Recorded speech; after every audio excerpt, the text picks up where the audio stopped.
बिस्मिल्लाहिर्रहमानिर्रहीम। Bank reconciliation statement आज का हमारा टॉपिक है और इसकी फर्स्ट प्रॉब्लम की तरफ हम जा रहे हैं। इसको पढ़ते हैं without any delay. Prepare a bank reconciliation statement as on 31st December 2006 from the following particulars. Balance as per cash book ₹42,000। जैसा कि मैंने आपको बताया था, वो मैंने आपको रूल्स लिखवाया था कि balance as per cash book अगर हमें दिया हो तो हम उसको डेबिट कंसिडर करते हैं। Check issued but not yet presented, हमने चेक इशू कर दिया लेकिन वो प्रेजेंट ही नहीं हुए पेमेंट के लिए, तो ये अनप्रेजेंटेड चेक्स होते हैं। इसके बारे में हम पहले बात कर चुके हैं पिछली वीडियोस में 15,000 की। और उसके बाद check deposited into bank but not yet credited, यानी कि आपने बैंक में चेक डिपॉजिट करवाएं, ठीक है, और नॉट येट क्रेडिटेड, और उनको क्रेडिट नहीं दिया गया बैंक की तरफ से 13,000 रुपये, ठीक है, तो इसको हम अनक्रेडिटेड चेक्स कहते हैं। अनक्रेडिटेड चेक्स को हम क्रेडिट करते हैं, ये भी आपको पहले एक्सप्लेन किया हुआ है। उसके बाद bank charges debited by bank, ठीक है, बैंक ने कोई कटौती कर ली है, कोई डेबिट कर दिए चार्जेस। तो डेबिट से मुराद ये होता है कि बैंक आपके अकाउंट से पैसे काट रहा है। बैंक जब डेबिट करता है तो इसका मतलब क्या है कि वो आपके अकाउंट से पैसे काट रहा है, कटौती कर रहा है। तो बैंक ने अपने बैंक चार्जेस जो है ना, जितने भी बनते होंगे वो आपके अकाउंट से काटे। 20 रुपए के चार्जेस जो है वो आपके अकाउंट से काट लिए, ठीक है। तो ये बेसिकली आपके लिए एक एक्सपेंस है। एक्सपेंस जो है वो हम क्रेडिट करते हैं, ठीक है। जितने भी एक्सपेंस होंगे, नॉर्मली हम एक्सपेंसेस को डेबिट करते हैं, इनकम्स को क्रेडिट करते हैं, लेकिन बैंक रिकन्सिलेशन में ये रिवर्स हो जाएगा।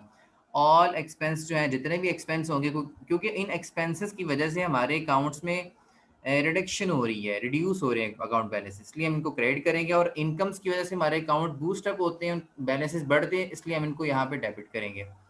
तो ये बैंक चार्जेस की वजह से हमारा अकाउंट रिड्यूस हुआ, तो हम इसको क्रेडिट करेंगे। Interest on investment collected by bank, ठीक है, 25/12/2006 को इंटरेस्ट जो है वो कलेक्ट किया गया but not recorded in the cash book ₹1,000। तो इंटरेस्ट जो है वो कलेक्ट किया गया 25/12/2006 को, लेकिन उसको रिकॉर्ड नहीं किया गया। इंटीमेशन आपको बाद में मिली है, तो इसको हम रिकॉर्ड कर लेंगे। हमारे लिए बेसिकली इनकम है, इनकम से हमारा अकाउंट बढ़ता है तो हम डेबिट करते हैं। तमाम इनकम्स जो हैं वो डेबिट होंगी, तमाम एक्सपेंसेस क्रेडिट होंगे, ये बात आपने याद रखनी है। Interest allowed by bank but no entry is made in the cash book ₹500। Interest allowed by bank से मुराद क्या है कि बैंक की तरफ से आपको इंटरेस्ट मिला और आपके अकाउंट में ऐड कर दिया गया, ठीक है, लेकिन हमने कैश बुक में इसकी एंट्री कोई नहीं की। जब बैंक की तरफ से आपको इंटरेस्ट मिलेगा तो आपका अकाउंट बैलेंस बढ़ जाएगा, ठीक है।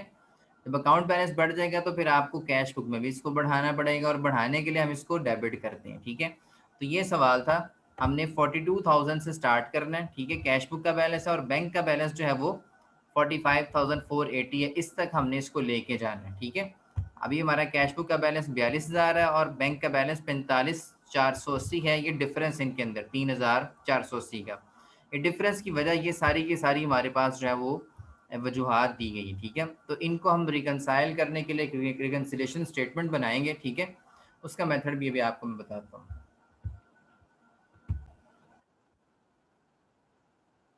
स्टूडेंट्स, ये प्रॉब्लम नंबर 1 है, ये इसका फॉर्मेट है। सबसे पहले हम नेम लिखेंगे अगर होगा क्वेश्चन में, ठीक है। उसके बाद दूसरे नंबर पे हम बैंक रिकन्सिलेशन स्टेटमेंट लिखेंगे। तीसरी लाइन में हम लिखेंगे एज ऑन, जो भी आपको क्वेश्चन में डेट दी गई होगी, साल दिया गया होगा, उसके अकॉर्डिंग हम इसको देख लेंगे, ठीक है। यहाँ 2 कॉलम बनाएंगे डेबिट क्रेडिट का, और एक दूसरा कॉलम बनाएंगे अमाउंट का, ठीक है। अब सबसे पहले हमारे पास क्या था क्वेश्चन में, यहाँ पे देखते हैं। ये आपका बेसिकली फॉर्मेट है, आप इसको देख सकते हैं। ये बैंक रिकन्सिलेशन स्टेटमेंट, ये दूसरी लाइन में हमने एज ऑन लिखा है, पहला कॉलम हमने डेबिट क्रेडिट का बनाया है, दूसरा अमाउंट का बनाया है, और यहाँ पे हम इसको सॉल्व करेंगे। अब एक तरफ क्वेश्चन देखते जाएंगे और इसको सॉल्व करते जाएंगे। सबसे पहली ट्रांजैक्शन हमारे पास जो है वो इन्फॉर्मेशन दी गई है, balance as per cash book, यानी कि कैश बुक के मुताबिक जो बैलेंस था वो 42,000 है, ठीक है। तो इसको हम यहाँ पे लिख लेते हैं कि balance as per cash book वो डेबिट है। आपको बताया हुआ कि balance as per cash book दिया हो तो उसको हम डेबिट कंसिडर करते हैं। और ये कितना है जी, 42,000 का, 42,000। उसके बाद नेक्स्ट हम देखते हैं क्या है जी हमारे पास। ये हमारे पास 1 थी, इसको 1 लिख लेते हैं।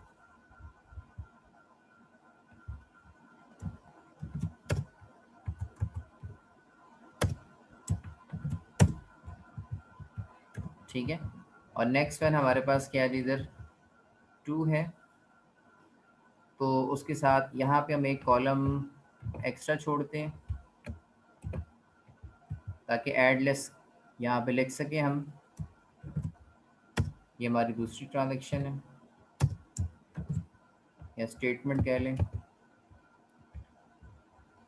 अच्छा, अब यहाँ पे देखें दूसरी क्या है हमारे पास, कहते हैं जो check issued but not yet presented. इसके ऊपर हमने काफ़ी बहस की है कि चेक जब आप इशू कर देते हैं तो आप अपना बैलेंस कम कर लेते हैं, रिड्यूस कर लेते हैं, क्योंकि आप ये समझते हैं कि आपने जिस बंदे को चेक दिया वो हमारे अकाउंट से पैसे निकलवा लेगा तो हमारा अकाउंट बैलेंस रिड्यूस हो जाएगा, आप अपना कैश बुक में बैलेंस कम कर लेते हैं।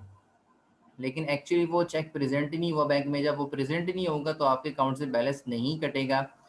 इसका मतलब आपको दोबारा से अपना जो आपने अकाउंट बैलेंस कम किया था उसको दोबारा से बढ़ाना पड़ेगा। ठीक है, तो बढ़ाएंगे कैसे, डेबिट करके। अब ये अनप्रेजेंटेड चेक्स है, वैसे भी मैं आपको बताया कि अनप्रेजेंटेड चेक्स डेबिट होते हैं। ठीक है, अनप्रेजेंटेड चेक 15,000 के आगे हमारे पास, यहाँ पे क्या लिखेंगे, अनप्रेजेंटेड। इस स्टेटमेंट को हम सिंपल ये लिख सकते हैं कि अनप्रेजेंटेड चेक, अनप्रेजेंटेड चेक्स। आपके क्वेश्चन भी लेता हूँ अभी मैं। अनप्रेजेंटेड चेक्स ये डेबिट होते हैं और ये 15,000 के हैं आपके। अब एक और बात, ये डेबिट डेबिट डेबिट डेबिट, इसको आपने यूं ही समझना है जैसे कि प्लस प्लस है। ठीक है, तो प्लस प्लस प्लस होते हैं, इसका मतलब डेबिट डेबिट भी प्लस ही आपने करने हैं। इस तरह अगर क्रेडिट क्रेडिट आ जाए तो तब भी उनको ऐड करना है आपने। ठीक है, अगर डिफरेंट आ जाए ना, डेबिट क्रेडिट आ जाए तो फिर हम लेस करेंगे। ठीक है, तो सेम साइन को ऐड किया जाएगा और डिफरेंट साइन को हम लेस करेंगे, तो इनको हम अमाउंट्स को ऐड करेंगे। यहाँ पे हम इसको लाइन लगा देते हैं। ठीक है, तो 42,000 और 15,000 इन दोनों को हम ऐड करेंगे तो हमारे पास आंसर कितना आ जाता है, 57,000। ये हमने यहाँ तक कर लिया। अब यहाँ पे देखें, डेबिट डेबिट सेम साइन होंगे तो आपने क्या करना है, ऑपरेशन कौन सा परफॉर्म होगा, ऐड का। ठीक है, इसी तरह अगर क्रेडिट क्रेडिट होंगे तो भी ऐड होगा, अगर डिफरेंट होंगे तो क्या होगा, लेस होगा, यानी कि डेबिट क्रेडिट हो जाएगा, क्रेडिट डेबिट।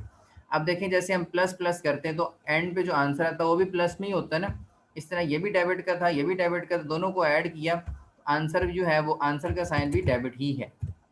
ठीक है, जैसे प्लस प्लस करके जो आंसर आता है उसका साइन भी प्लस ही होता है, सेम लाइक दिस।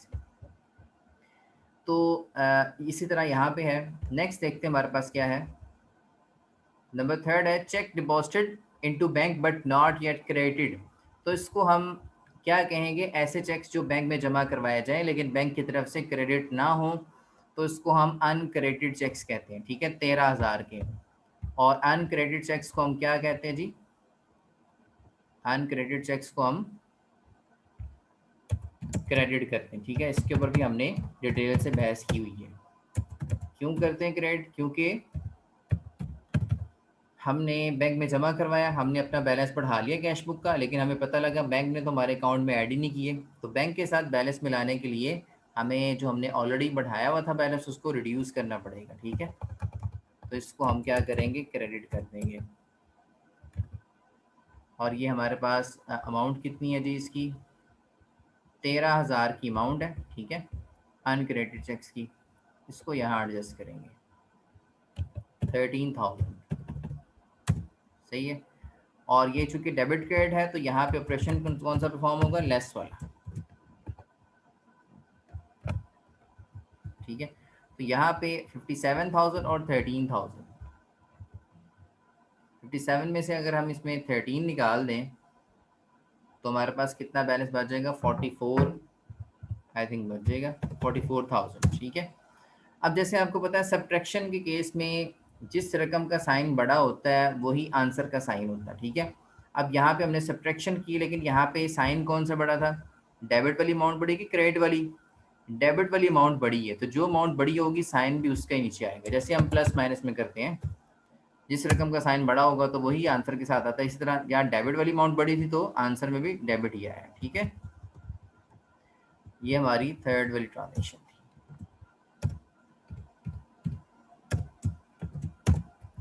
उसके बाद हमारे पास जो है वो नंबर 4 पे क्या है, bank charges debited bye the bank. ठीक है, तो ये बैंक चार्जेस है, बैंक ने डेबिट किए, कटौती की है, बैंक ने हमारे अकाउंट से काट लिया, तो हम भी अपना बैलेंस कम कर लेंगे क्रेडिट करके। ठीक है, तो बैंक चार्जेस क्या होंगे, इस तरह से अगर आप लॉजिकली सोचेंगे ना तो आपको कोई चीज़ याद करने की ज़रूरत नहीं होगी। देखिए, बैंक ने अपने चार्जेस हमारे अकाउंट से काट लिए, हमारा अकाउंट का बैलेंस रिड्यूस हो गया। जब हमारे अकाउंट का बैलेंस रिड्यूस हो गया पासबुक में, तो हम भी अपना कैश बुक में रिड्यूस कर लेंगे ताकि बैलेंस रहे, मेंटेन रहे बैलेंस। ठीक है, मिला रहे। तो कैश बुक में रिड्यूस करने के लिए हमें इसको क्रेडिट करना पड़ेगा। और वैसे भी मैंने आपको बताया कि all expenses will be credited, जितने एक्सपेंस होंगे उन सबको हम क्या करेंगे, क्रेडिट ही करेंगे। ठीक है, अब 44,000 में से हमने अगर 20 रुपीज़ निकालने हैं, ठीक है, तो कितने बच जाएंगे हमारे पास, ये 43,980 बच जाएंगे। यहाँ पे फिर से एक लाइन लगाएंगे आप, और 43,980 हमारे पास यहाँ पे आ जाएगा। और ये हमने ऑपरेशन कौन सा परफॉर्म किया, यहाँ पे भी हमने लेस का किया कि डेबिट क्रेडिट थे हमारे पास, डिफरेंट साइन थे, तो यहाँ पे लेस किया। और जो बड़ी रकम का साइन है वो डेबिट है, तो यहाँ पे डेबिट ही चलता रहेगा। और ये नंबर 4 थी हमारे पास, इस तरह से हमने इसको किया। नंबर 4, ठीक है। उसके बाद नेक्स्ट पे फिर हम जाते हैं, कहता जी interest on investment collected by the bank. 25/12/2006 को आपने इंटरेस्ट कलेक्ट किया है बैंक से, लेकिन आपने कैश बुक में इसको रिकॉर्ड नहीं किया 1,000 रुपये से। ठीक है, तो इनकम आपके बैंक अकाउंट में तो आ गई है, लेकिन आपने कैश बुक में रिकॉर्ड नहीं की, तो आप कैश बुक में रिकॉर्ड कर लेंगे, इसको बढ़ा लेंगे। तो interest on investment collected by the bank. ठीक है, यहाँ पे आप लिख सकते हैं इंटरेस्ट, सिंपल आपने शॉर्ट फॉर्म में लिख देना, interest collected by bank, short form. ठीक है, ये बेसिकली आपके लिए इनकम है। ठीक है, इनकम्स क्या होती हैं जी, आपने डेबिट करना है इसको, क्योंकि आपने अपना बैलेंस बढ़ाना, बैंक ने आपके अकाउंट में ऐड कर दिया, तो आपको भी अब अपना बैलेंस बढ़ाना चाहिए, तो कैश बुक में बढ़ाना हो तो क्या करेंगे, डेबिट करेंगे। ठीक है, तो ये इनकम है कितने की, 1,000 की। ठीक है, 1,000 की इनकम है, 1,000 से हम इसको यहाँ पे लिख लेंगे। अब फिर डेबिट डेबिट आ गया, तो सेम साइन है, तो ऑपरेशन कौन सा परफॉर्म होगा, ऐड वाला। ठीक है, और ये नंबर कौन सा आपके पास आ जाएगा, 5th। क्लियर होगी बात, इंटरेस्ट कलेक्टेड बाय बैंक। ठीक है, डेबिट करेंगे, ऐड हो जाएगा। अब ये 43,000 में से 1,000 ऐड करें तो कितना आता है जी, 44,980। ठीक है, और साइन भी इसमें डेबिट का ही रहेगा, क्योंकि दोनों डेबिट के थे ऊपर, तब इसमें सोचने वाली बात कोई नहीं थी। उसके बाद नेक्स्ट हम देखते हैं हमारे पास क्या है जी, लास्ट है interest allowed by bank but no entry is made in the cash book ₹500। Bank ने आपको इंटरेस्ट अलाउ किया है, ठीक है, लेकिन आपने कोई एंट्री कैश बुक में नहीं की, यानी कि बैंक ने आपके अकाउंट में ऐड कर दिया 500 रुपया। अब आपका अकाउंट बैलेंस बढ़ गया, तो लिहाजा आपको कैश बुक में भी अपना बैलेंस, अपना रिकॉर्ड अपडेट करना चाहिए, बढ़ाना चाहिए। तो कैश बुक में बढ़ाने के लिए आपको डेबिट करना पड़ेगा, तो हम इसको वहाँ पे डेबिट करेंगे। ठीक है जी, क्या लिखेंगे, interest allowed by bank, debit करेंगे क्योंकि हमने अपना बैलेंस बढ़ाना, और ऑल इनकम्स डेबिट होती है, मैंने आपको पहले बताया। ठीक है, तो 500 से था, तो 500 यहाँ पे लिख लेंगे, और ये डेबिट डेबिट क्या होगा जी, ऑपरेशन ऐड। क्लियर है, और ये हमारे पास 6 है, तो 44,980 में अगर आप 500 को ऐड कर दें तो आपके पास आंसर कितना आ जाता है जी, ये 45,000 समथिंग बन जाएगा। 45,480 बन जाएगा।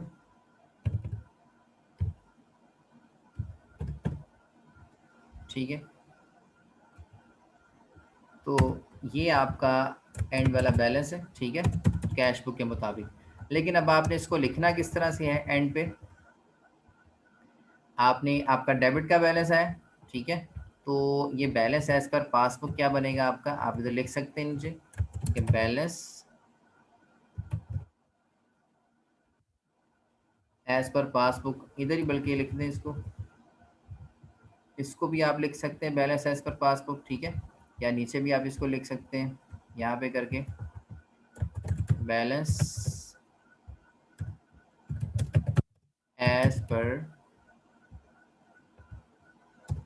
पासबुक।